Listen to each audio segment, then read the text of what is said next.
Eu escolhi fazer um pouco menos de países, mas falar sobre eles mais profundamente. Então, vamos lá. Começando com um na miniatura da semana passada que eu não consegui, Íngria. Agora, o motivo de eu não ter incluído este é porque não consegui encontrar nenhuma evidência substancial de movimentos de independência na área, mas aparentemente alguns sites mencionam isso como uma possibilidade, mesmo que muito distante e remota. Localizado no noroeste da Rússia, este estado independente e idealizado se separaria da Rússia, mas eventualmente se estenderia um pouco para a Finlândia ao norte e Estônia ao oeste. Sua capital seria a maior cidade da área, São Petersburgo, que privaria a Rússia de uma de suas capitais históricas e maiores cidades. Aparentemente, a ideia de possível independência está enraizada em uma separação histórica do território da Rússia em algum momento.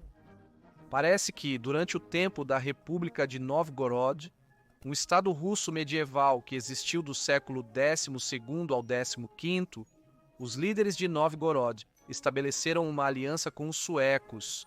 Essa aliança foi feita através de um casamento com uma princesa sueca.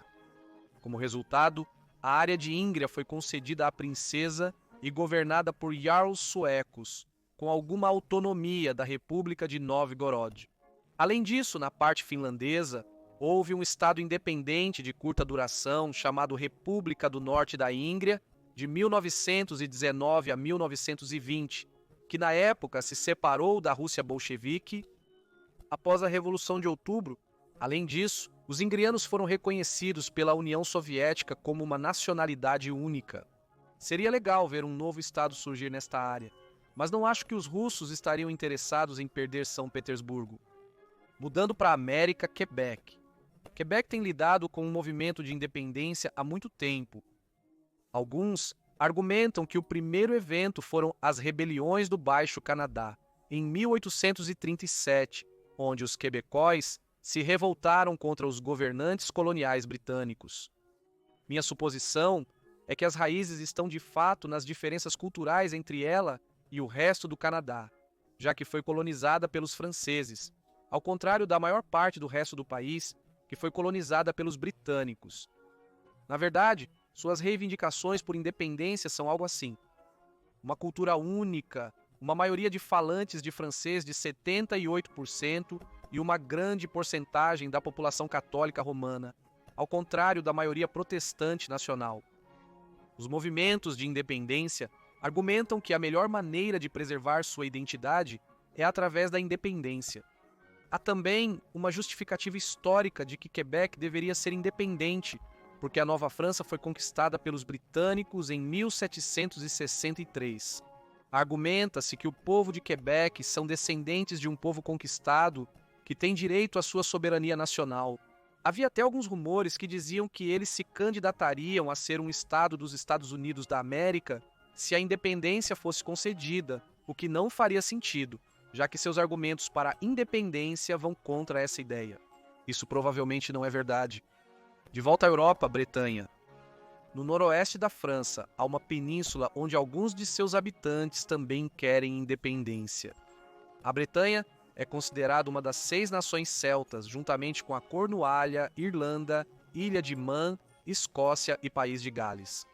O movimento de independência apareceu nos anos 1920, quando um grupo de estudantes fundou o Partido Nacionalista Bretão, e eles lutam para obter o direito de autogoverno, seja como parte da França ou fora dela. A língua deles é diferente. Embora também falem francês, os locais falam bretão e galo, e lutam pela igualdade desses dois com o francês. Mas de acordo com uma pesquisa, em 2013, apenas 18% da população local apoia a independência. No entanto, 37% se descreveriam primeiro como bretões e depois como franceses. As posições do governo francês a respeito disso variaram, desde permitir à Bretanha um governo local até recusar completamente os movimentos de independência. Pessoalmente, acho que a França é um Estado-nação bastante consolidado, então não vejo ela se desintegrando tão cedo. Mas quem sabe? De volta à América, a costa oeste dos Estados Unidos da América, Califórnia. A Califórnia sempre surge nesses vídeos. Foi, por um período muito breve de tempo, em 1846, uma república independente. Na verdade, o nome República da Califórnia ainda está em sua bandeira. Em junho de 1846, 33 imigrantes americanos em Alta Califórnia, que entraram sem permissão oficial, se rebelaram contra o governo mexicano. Na época, o México controlava a área. Ao que parece, os Estados Unidos da América encorajaram secretamente a rebelião. Exército devido à Guerra Mexicano-Americana na época.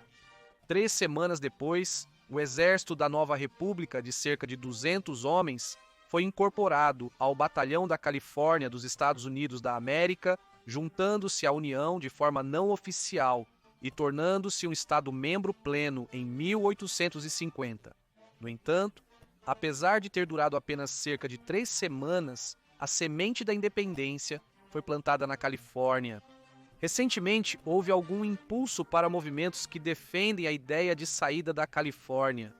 A separação da Califórnia dos Estados Unidos da América e sua constituição como um estado independente. A Califórnia é o estado mais rico dos Estados Unidos da América, mas eu argumento que muita dessa riqueza depende de sua pertença à União. Mas talvez eles consigam a independência no futuro.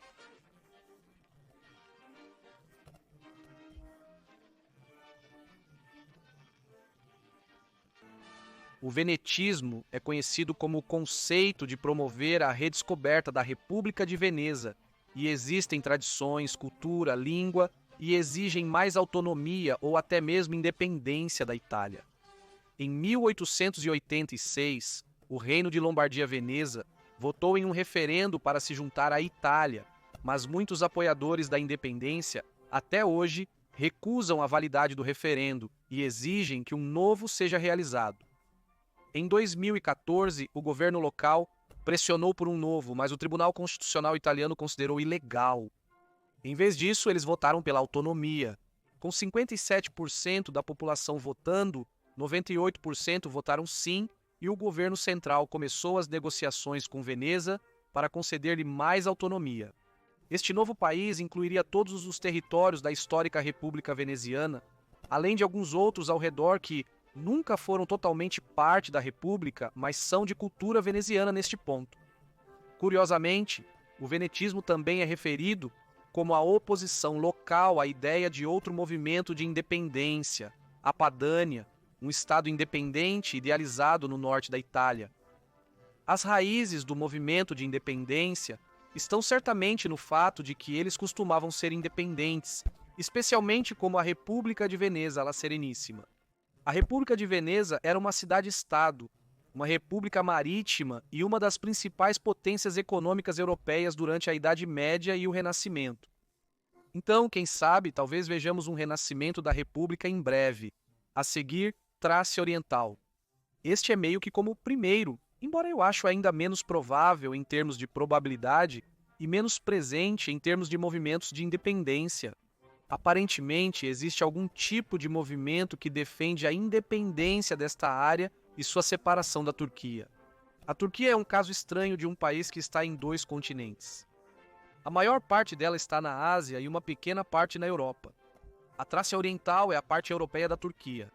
Alguns vão ainda mais longe e pedem a total restauração da região da Trácia, tirando isso da Turquia e então uma grande parte da Bulgária, mais um pouco da Grécia. Esta região é uma das, se não a mais rica da Turquia, então provavelmente poderia se sustentar sozinha, especialmente se também obtivesse parte da Bulgária e da Grécia. Mas sinceramente nunca vejo isso como possível. Não há como a Turquia desistir de seu capital econômico e controle sobre o estreito. Além disso, nem parece haver uma grande diferença cultural ou um sentimento de separação nacional. Entre os locais e os turcos, então, na minha opinião, essa é a menos provável de acontecer. Nesta lista, e finalmente 2 países, Flandres e Velônia, que podem existir se a Bélgica se separar. A divisão da Bélgica é uma situação hipotética que tem sido discutida e envolveria uma divisão do país ao longo das divisões linguísticas. Entre Flandres no norte, falando flamengo, que é bem próximo do holandês, e Valônia no sul, falando principalmente francês. Eles poderiam se tornar estados independentes ou se juntar à Holanda e à França, respectivamente. Na verdade, existe um plano que remonta a 1830 que já planejava essa divisão. Há também uma minoria de língua alemã no sul, bem na fronteira com a Alemanha, mas acho que não é grande o suficiente para reivindicar seu próprio novo país. Ambas as comunidades já possuem um grande grau de autonomia dentro da Federação Belga, então a independência e a divisão podem realmente ser o próximo passo. Isso criaria um problema com Bruxelas, que já é uma região autônoma como capital da UE, levando alguns a argumentar que a cidade se tornaria um estado-cidade independente como uma terceira nação belga. Eu diria honestamente que, desta lista, essa parece ser a mais provável de acontecer no futuro próximo. Então esses são mais alguns países que podem existir em breve